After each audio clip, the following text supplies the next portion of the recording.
Ya, selamat sore saudara-saudara pecinta sejarah, sejalan dan searah. Pada siang hari ini saya didampingi oleh Bapak Darno sebagai sesepuh Desa Cepoko. Beliaunya ini juga ahli dalam bidang spiritual, juga Ketua Parisade Sabto Darmo yang ada di daerah Magetan. Kali ini beliau mengajak saya untuk mengunjungi situs yang disebut dengan situs Candi Reog. Jadi tentang apa Candi Reog, saya ingin tahu dan kita teliti bersama bagaimana candi ini dibangun tahun berapa. Mari kita lihat bersama.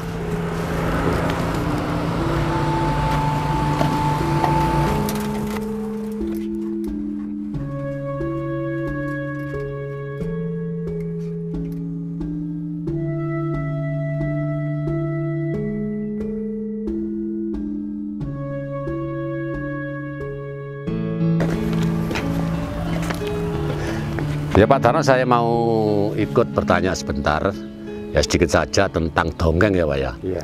Jadi dongeng itu merupakan suatu sejarah juga, tapi juga bisa disebut mitos. Iya. Jadi kenapa ini dulu mulai Pak Darno kecil kan sudah tahu bahwa candi ini sudah tidak beraturan lagi. Iya.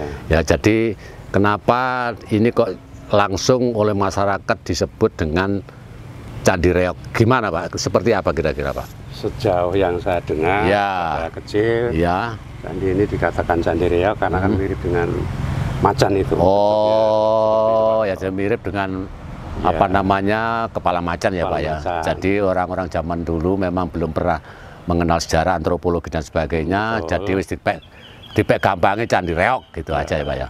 Ya jadi ini perlu saya luruskan untuk pecinta sejarah sejalan dan searah. Jadi candi ini disebut dengan Candi Sadon sebagaimana tertera dengan apa namanya papan di depan yang sudah dipasang oleh Dinas Purbakala dari Trowulan.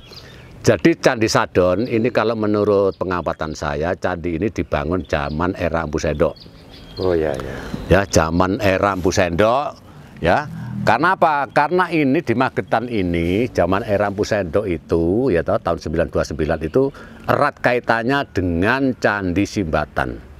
Dewi Sri. Dewi Sri. Ya. Jadi di dalam istilah kepercayaan orang Jawa, nek ono Dewi Sri mesti ono Sadono. Oh, nah, kan gitu loh Pak. Jadi Sri Sadono. Lah itu otomatis di sana itu disebut Candi Sadon, itu kepanjangan daripada Sadono. Jadi Sadono itu sama-sama diturunkan oleh Sang Hyang Widi ke dunia untuk mensejahterakan umat manusia sebagai cikal bakal daripada kesejahteraan. Kalau Dewi Sri itu adalah cikal bakal padi dan sebagainya, Sadono ini adalah kan suaminya kan gitu Pak.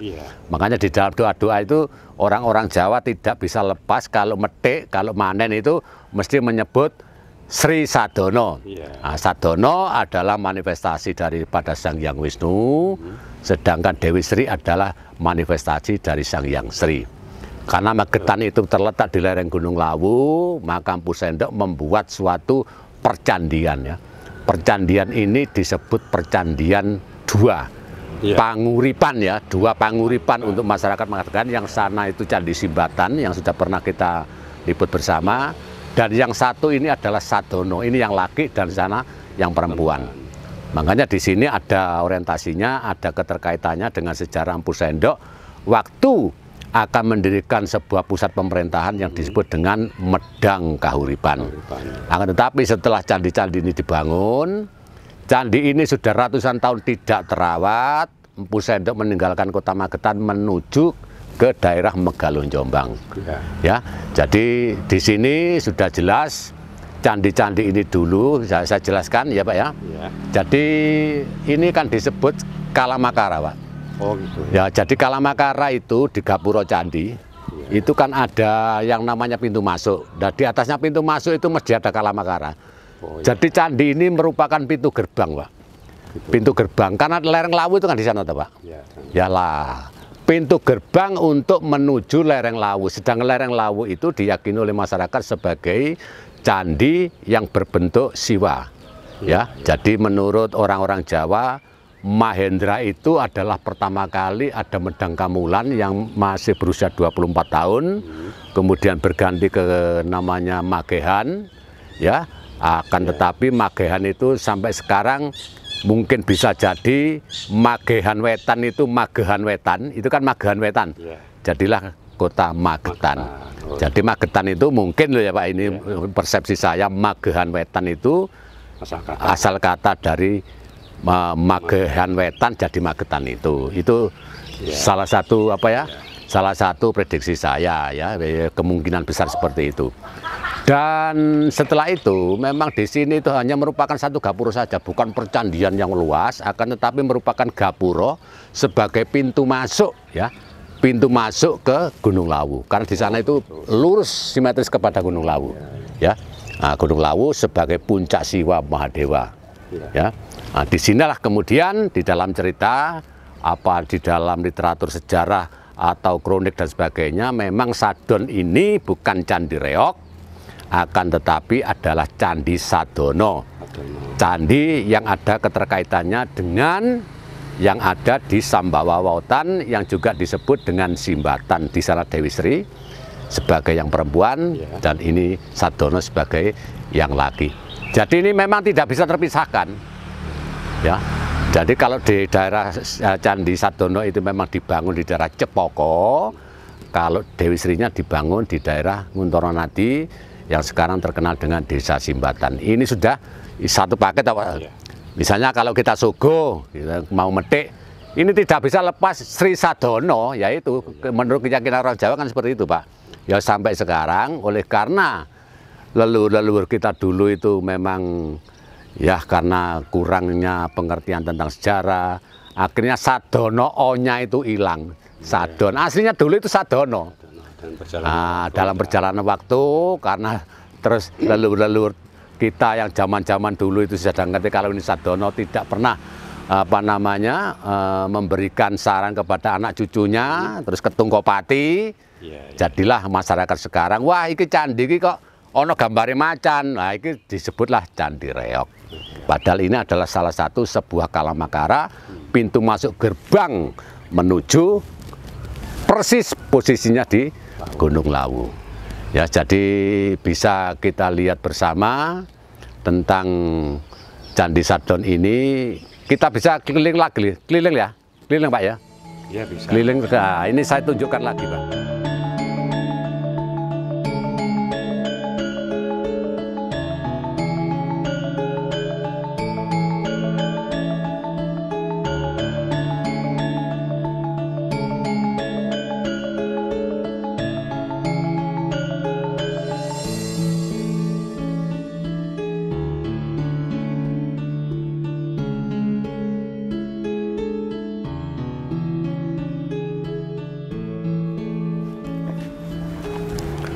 Nah ini Pak, ini salah satu kalau kita itu mau masuk ke pintu gerbang candi, ini mestinya dua Pak.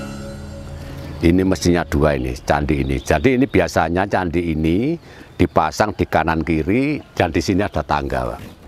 Ya, jadi ada di tangga, masih di sini ini adalah simbol naga, kanan kiri. Ya, naga ini sayang sekali, ini sudah banyak yang terkelupas, ini mungkin sudah dirusak orang karena ini bekas apa ya, benda tajam yang sengaja ini Pak. Kalau ini rusak karena alam tidak seperti ini rusak karena apa? Dipecok ya dan sebagainya sehingga gubil semua. Dan yang satunya ini untuk memasuki sebuah pintu gerbang candi mesti ada dua ini. Ini juga disebut Dwarapala ya. Ya bukan Dwarapala, satunya apa ya saya lupa itu. Jadi di sini itu memang sengaja dipasang apa namanya sebuah naga satu pasang, kemudian naik ke puncak itu dulu ada tangganya Pak. Tangganya ini adalah tangga-tangga yang menuju ke pintu gerbang candi. Ya, ini juga merupakan satu bentuk bukti bahwa kerajaan Pusendok di abad ke-10 ya, ini pernah membuat suatu apa namanya monumen besar di daerah Cepoko ini dengan apa yang disebut dengan Sadono. Ini dua Pak. Jadi yang satunya tidak tahu kemana ini. Entah terpendam atau bagaimana, yang jelas ini adalah pengerusakan. Ini bekas bekas senjata tajam. Orang jahil ya dikepruk dan sebagainya sehingga cacal semua. Ya. Jadi kalau di kata Sadono itu, ya, kenapa Pak? Sadono itu berarti kata dari Sadono. Ya Sadono, tadi yang laki Pak. Lah Sadono itu sendiri adalah pengejauhan daripada Sang Hyang Wisnu. Lah ini Pak, saya ajak lagi. Ini jelas. Ini adalah salah satu yoni Pak. Nah ini, ya ini kena air hujan. Ini setiap candi Pak yang di daerah Jawa itu tidak terlepas dari lingga dan yoni. Lingga dan yoni itu adalah manifestasi atau representasi daripada ibu dan bapak. Sayang di sini linggonya sudah tidak ada. Ya, ini kan mestinya ada menancap Pak. Nah, yang menancap ini ya sindirannya ya Wisnu sebagai lingga ya Wisnu Alu. Makanya di sini disebut juga yoni, itu artinya ibu. Kalau sudah manunggal, Wisnu itu kan Wisnunggal. Rasa sewu dadi siji, karena bapak dan ibu sudah menyatu, rasa sewu dadi siji, simbolnya ya seperti ini. Ini ada air ini. Ini lingga, ini adalah sebut yoni, akan tetapi lingganya sudah tidak ada. Mungkin nanti akan pada waktunya, nanti mungkin akan muncul sendiri, nanti di mana-mana. Kita belum pernah ya belum ekskavasi untuk yang lain-lainnya. Ya saya kira cukup ya Pak Tarno. Jadi pelurusan sejarah apa yang sudah dikatakan oleh masyarakat di sini sebagai Candi Reog. Setelah saya teliti dengan seksama bahwa candi ini adalah runtuh karena sudah tidak dirawat lagi, ya. Akan tetapi masih bisa ada sisa-sisa artefaknya yang masih bisa bercerita. Ya, ini bisa bercerita Pak, karena zaman Pusendok pada waktu itu memang membuat suatu monumen yang tidak bisa lepas dari apa yang disebut dengan Sri Sadono. Sahabat-sahabat sejarah pecinta sejalan dan searah, saya kira bincang-bincang saya dengan Pak Darno sebagai sesepuh di Desa Cempoko ini saya akhiri sampai di sini saja karena cuaca ini sudah mendung dan mau hujan, dan saya akan menuju ke lokasi selanjutnya, yaitu lokasi dengan Candi Sapi. Ya, jadi kita nanti bisa pada acara berikutnya bisa kita nanti ke Candi Sapi. Terima kasih kepada sahabat-sahabat pecinta sejarah atas atensi saudara dalam membuka channel saya di Sejalan dan Searah. Semoga apa yang sudah saya sampaikan menjadikan edukasi kepada saudara pecinta, adik-adik pecinta sejarah, akan menjadi satu panduan untuk pelurusan sejarah selanjutnya. Terima kasih, Pak Tarno. Matur sembah nuwun. Ya, matur sembah nuwun.